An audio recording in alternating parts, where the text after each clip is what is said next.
Ito namang golfers at mga negosyante kabilang sa mga sakay sa tumaob na motorbangka sa bahagi ng Davao Occidental.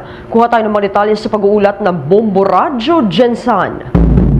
Kinumpirma ni Marfinio Tan, isang fishing magnate sa lungsod ng General Santos, na isang grupo ng mga golfer, negosyante at scuba diver ang kabilang sa mga pasahero ng motorbangka na Amihara na lumubog sa baybayin ng Sarangani, Davao Occidental.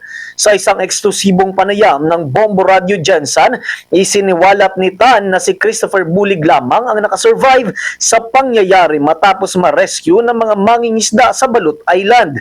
Naikwento ni Bulig na alas 5 ng hapon noong Biyernes, January 16, 2026, nakasagupa sila ng malalaking alon ngunit nagpatuloy sa paglalayag. Alas 4 ng umaga noong Enero 17, biglang tumaob ang motorbangka dahilan para magpanik ang mga sakay nito at umakyat sa ikalawang deck ng sunod-sunod hanggang sa tuluyan itong lumubog.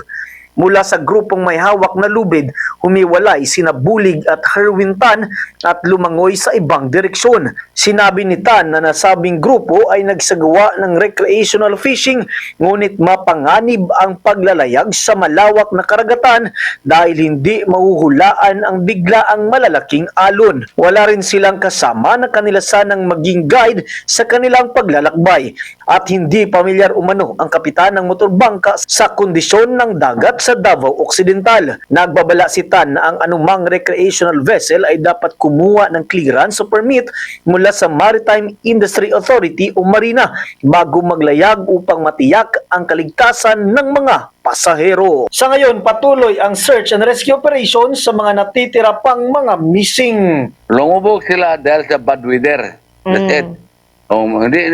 Kasi yung kapitan doon, hindi sanay sa laot. He's not a fisherman, kaya hindi niya alam yung paano nagnabigasyon doon.